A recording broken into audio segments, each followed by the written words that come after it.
Baik, bismillahirrahmanirrahim. Assalamualaikum warahmatullahi wabarakatuh. Waalaikumsalam Waalaikumsalam warahmatullahi warahmatullahi wabarakatuh. wabarakatuh. Kami dari kelompok 6 akan mempresentasikan tugas kelompok presentasi terkait topik yang kami ambil yaitu adalah Clean and Good Governance, penerapan e-government atau pemerintah berbasis elektronik digital. Yang disusun oleh saya sendiri dan beserta kelompok anggota lainnya. Perkenalkan, saya Randy Dwi Saputra.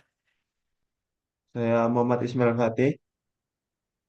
Perkenalkan, nama saya Bima Arda Saputra. Perkenalkan, nama saya Bima Rifki Hernandi Karjawan. Perkenalkan, nama saya Arif Misbaudin. Perkenalkan, nama saya Andendra Sariska Pratama. Saya Salman Ramadan. Saya Ahmad Maulana Fahriansyah. Saya Abdurrahman. Dan saya Novendra Ginting Fadilah. Itulah kelompok anggota-anggota kami yang telah menyusun tugas ini. Izinkan kami untuk memulai presentasinya.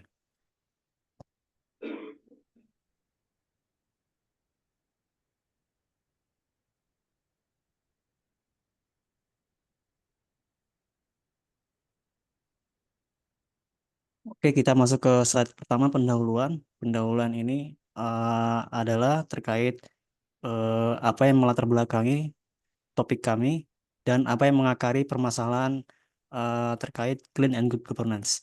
Yang pertama yang melatar belakangi ini, kita masuk ke latar belakang, yaitu adalah eh, apa yang terjadi di peristiwa saat ini. Peristiwa saat ini adalah terjadi transformasi terus-menerus di berbagai aspek kehidupan, termasuk dalam era pemerintahan. Hal ini terlihat jelas di Indonesia, terutama spesifiknya yaitu pasca reformasi, yaitu tahun 1998. Banyaknya demand atau penuntutan dari pelayanan publik yang lebih baik dan ruang partisipasi yang lebih luas dalam kehidupan bernegara. Tuntunan ini melahirkan konsep tata kelola yang baik, good atau dikenal dengan istilah good governance di Indonesia. Umumnya, clean and good governance itu pengertiannya adalah konsep yang mencakup transparansi, akuntabilitas, dan partisipasi publik dalam tata kelola pemerintahan. Dalam era digital saat ini, penerapan e-government dianggap salah satu solusi efektif yang dapat mencapai pemerintahan yang bersih dan baik. E-government melibatkan penggunaan teknologi informasi dan komunikasi untuk menyediakan layanan pemerintah, meningkatkan efisiensi administratif, dan memperkuat hubungan antara pemerintah dan masyarakat.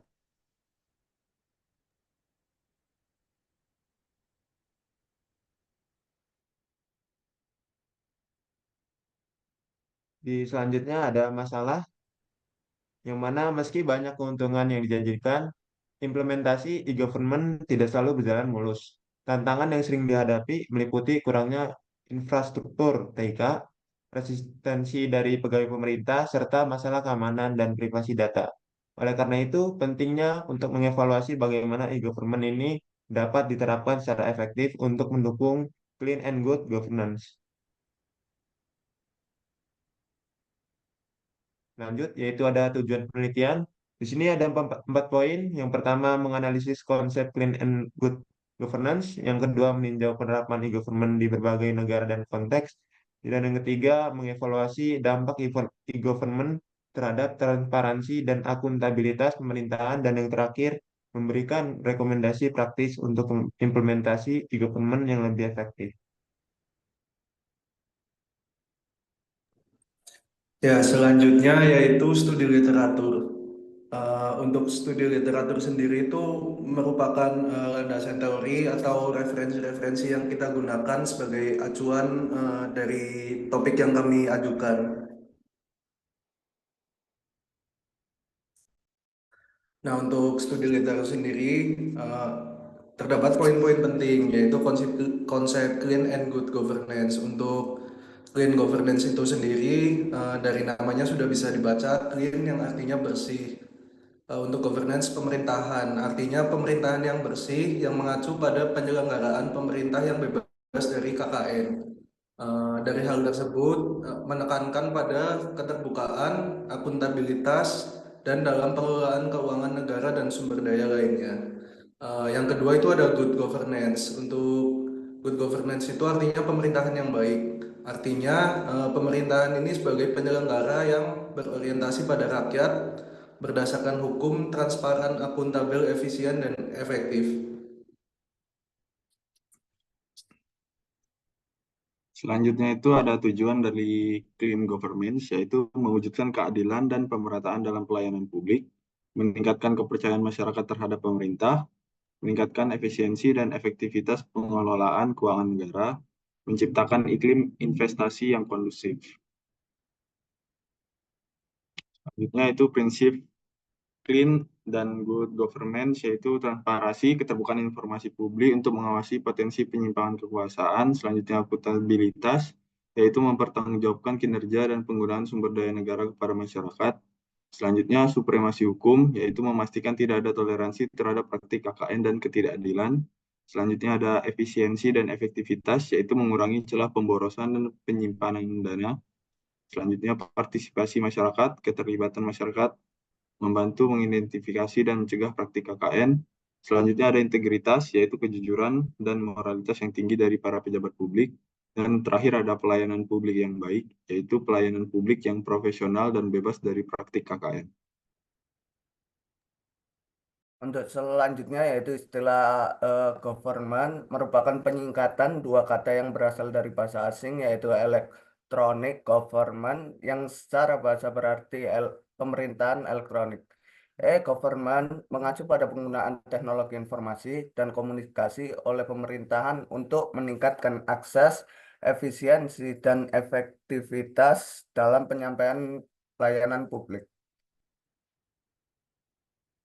Tujuannya sendiri yaitu pertama meningkatkan transparansi, yang kedua yaitu meningkatkan efisiensi, yang ketiga meningkatkan partisipasi publik, untuk yang keempat meningkatkan pelayanan publik, dan yang terakhir memperkuat keterbukaan dan akuntabilitas.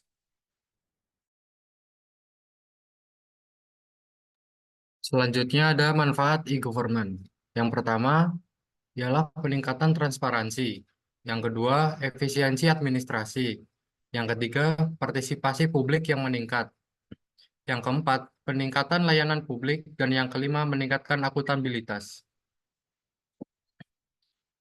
Selanjutnya ada konsep e-government. Secara umum, terdapat 4 konsep interaksi dalam e-government, yaitu A. G2C, Government to Citizen. B. G2G, Government to Governments. C. G2B, Government to Business. Dan D. G2E, Government to Employees. Selanjutnya ada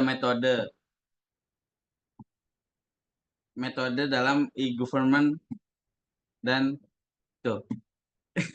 Pada makalah ini, metode yang digunakan merupakan pendekatan kualitatif dengan tipe penelitian deskriptif dengan cara mengumpulkan hasil studi literatur dan jenis data lainnya yang berkaitan dengan penelitian ini. Kemudian ada pembahasan,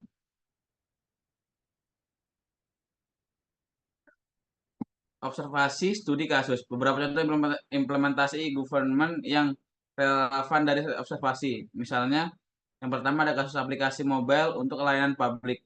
Aplikasi mobile yang memungkinkan masyarakat melaporkan masalah infrastruktur secara langsung dan mendapatkan tanggapan dari pemerintah secara tepat. Yang kedua ada sistem online untuk pelapor keuangan, yaitu sistem online yang memungkinkan pemerintah daerah untuk mempublikasi laporan keuangan secara transparan kepada masyarakat. Yang ketiga ada penggunaan sistem e-taxation, yaitu implementasi sistem perpajakan elektronik yang meningkatkan kepatuhan pajak dan transparansi penggunaan dana publik. Kemudian ada beberapa aspek yang dapat diobservasi meliputi yang pertama sistem informasi manajemen, bagaimana sistem informasi manajemen digunakan untuk meningkatkan efisiensi administrasi pemerintahan. Yang kedua ada portal e-government, yaitu bagaimana portal atau platform e-government digunakan untuk memberikan akses informasi publik yang lebih baik kepada masyarakat. Terus yang terakhir, yang ketiga ada sistem e-procurement, yaitu proses apa yang dilakukan dalam sistem e-procurement untuk meningkatkan transparansi dalam pengadaan barang atau jasa. Kemudian ada pemerapan e-government di berbagai negara. Yang pertama yaitu negara Estonia, negara pelopor e-government. Hampir semua layanan pemerintah tersedia secara online, termasuk e-residency, yang memungkinkan warga negara asing untuk membuka bisnis di Estonia tanpa harus tinggal di sana. Yang kedua ada Denmark. Semua komunikasi antara warga negara dan pemerintah harus dilakukan secara digital, termasuk pengajuan pajak, layanan kesehatan, dan administrasi publik lainnya. Kemudian ada Singapura, platform SingPass, memberikan akses ke lebih dari 300 layanan pemerintah melalui satu portal. Pemanfaatan dan implementasi AI untuk analitik data. Kemudian ada Korea Selatan, program platform Gov 3.0 bertujuan meningkatkan transparansi dan partisipasi publik, pelayanan mencakup e-voting, e-procurement, dan layanan kesehatan digital. Kemudian ada Amerika Serikat, platform USA.gov, memberikan akses ke berbagai layanan pemerintah federal. Negara-negara bagian juga memiliki sistem e-government mereka sendiri untuk layanan lokal. Kemudian ada Australia, MyGov, adalah portal utama untuk layanan pemerintah yang mencakup perawatan kesehatan, pendidikan, dan layanan sosial secara online. Dan yang terakhir yaitu India, program Digital India, bertujuan untuk memastikan akses digital ke semua warga negara. Terdapat platform seperti Aadhaar, sistem identifikasi unik, dan DigiLocker, penyimpanan digital dokumen. Kemudian ada contoh implementasi e-government. Pemerintah Indonesia terus berinovasi dalam meningkatkan tata kelola pemerintah. Salah satunya dengan menerapkan e-procurement. E-procurement adalah sistem pengadaan barang dan jasa, PBJ. Pemerintah secara elektronik melalui platform web atau internet. Hasilnya, e-procurement menunjukkan tren positif. Data Warta Ekonomi menunjukkan peningkatan signifikan dalam jumlah paket dan nilai transaksi PBJ melalui e-procurement. Pada tahun 2011, tercatat 11.800 paket dengan nilai transaksi 11,8 triliun dan efisiensi sebesar 2,7 triliun rupiah.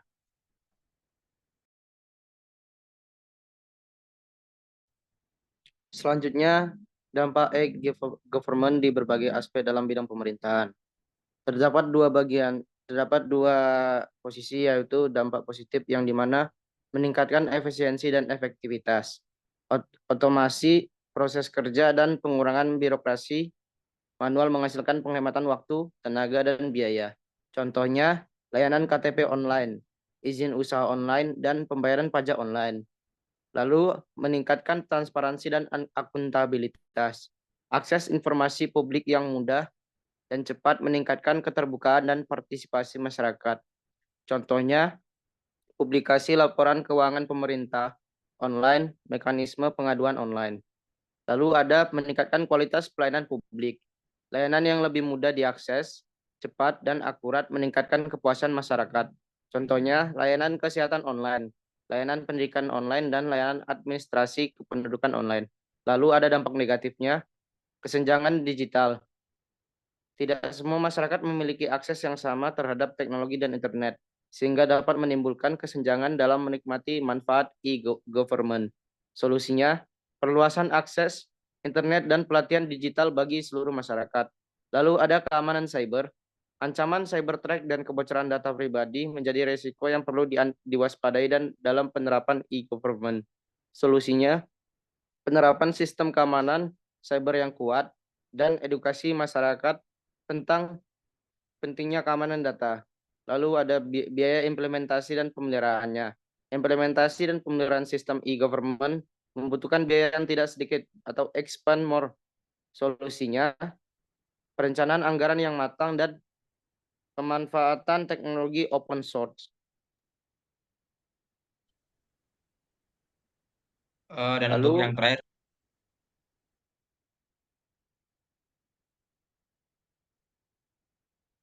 lalu dampak e-government di berbagai aspek dalam bidang pemerintahan. Dampak positifnya, meningkatkan partisipasi masyarakat. Masyarakat dapat lebih mudah terlibat dalam proses pengambilan keputusan dan pengawasan pemerintahan. Contohnya, voting online, forum diskusi online, dan mekanisme pengaduan online. Lalu, mendorong inovasi dan kreativitas. Pemanfaatan teknologi membuka peluang baru untuk mengembangkan layanan dan solusi yang lebih inovatif. Contohnya, layanan berbasis kecerdasan buatan, aplikasi mobile untuk pelayanan publik, dan platform kolaborasi online. Lalu pada dampak negatifnya, perubahan budaya kerja. Penerapan e-government membutuhkan perubahan cara kerja dan mindset aparatur pemerintahan. Solusinya, pelatihan dan pengembangan kapasitas dari pemerintahan. Dan untuk yang tadi sendiri ada tantangan e-government. Yang pertama adalah membangun infrastruktur yang merata. Kondisi geografi Indonesia yang terdiri dari banyak pulau dan daerah yang terpencil, menurut pemerataan infrastruktur TIK, internet, dan aliran listrik di seluruh wilayah. Hal ini menjadi kunci untuk memastikan akses yang merata bagi seluruh masyarakat terhadap layanan e-government. Yang kedua, ada memperkuat dukungan lembaga perwakilan rakyat. Meskipun berperan sebagai perwakilan rakyat, DPR terkadang lamban dan mempersulit proses pengesahan undang-undang terkait pembangunan e-government. Dukungan dan kolaborasi dari DPR sangatlah esensial untuk mencapai kesuksesan e-government di Indonesia. Dan yang ketiga, ada memastikan keberhasilan penerapan e-government. Pengembangan e-government membutuhkan biaya yang signifikan. Oleh karena itu, penting untuk memastikan bahwa dana yang dikeluarkan pemerintah menghasilkan manfaat yang optimal dan sesuai dengan ekspektasi. Yang keempat, ada memberikan penghargaan dan fasilitas bagi ahli teknologi. Indonesia sendiri memiliki banyak sumber daya manusia yang ahli di bidang teknologi. Namun, sayangnya banyak dari mereka memilih untuk bekerja di luar negeri. Pemerintah perlu memberikan penghargaan dan fasilitas yang memadai untuk menarik para ahli kembali dan mendorong kemajuan e-government di Indonesia. Selain itu, perlu dilakukan pelatihan dan sosialisasi mengenai pentingnya pemanfaatan teknologi dan e-government bagi SDM di Indonesia. Yang kelima, ada meningkatkan kultur berbagi atau sharing. Kultur berbagi informasi di masyarakat Indonesia masih tergolong rendah. Untuk meningkatkannya, diperlukan peran aktif pemerintahan dalam mensosialisasikan situs website pemerintah yang sebagai sarana sharing informasi. Hal ini akan membantu meningkatkan komunikasi dan feedback antara pemerintah dan masyarakat. Yang keenam, ada mewujudkan rasa aman dan pemanfaatan internet. Banyak masyarakat yang merasa kurang aman dan nyaman dalam menggunakan layanan elektronik. Oleh karena itu, pemerintah perlu memastikan sistem operasi internet dan layanan elektronik yang aman dan terjamin. Sekian. Oh, ada kesimpulan. Yang terakhir ada kesimpulan. Penerapan e-government memiliki peran penting dalam mewujudkan clean and good governance di Indonesia. E-government memungkinkan pemerintah untuk meningkatkan transparansi, akuntabilitas, dan partisipasi publik dalam proses pemerintahan. Melalui pembangunan teknologi informasi dan komunikasi TIK, e-government dapat memberikan layanan publik dan yang lebih efisien, cepat, dan mudah diakses oleh masyarakat. Penerapannya menekankan prinsip transparansi, akuntabilitas, partisipasi publik, dan supremasi hukum yang diperkuat oleh e-government melalui akses informasi yang lebih luas dan peningkatan keterbukaan pemerintah. Implementasi e-government di Indonesia sudah mulai terlihat melalui berbagai aplikasi dan layanan daring yang disediakan pemerintah seperti portal layanan publik online, sistem e-procurement, dan platform partisipasi masyarakat. Namun, realisasi pembangunannya menghadapi banyak tantangan meliputi infrastruktur TIK yang tidak merata, dukungan lembaga perwakilan rakyat, keberhasilan penerapan, penghargaan bagi ahli teknologi, kultur berbagi informasi, dan keamanan internet. Manfaat yang diberikan dari e-government sendiri antara lain adalah meningkatkan transparansi, efisien administrasi, partisipasi publik yang meningkat, peningkatan layanan publik, dan peningkatan akuntabilitas.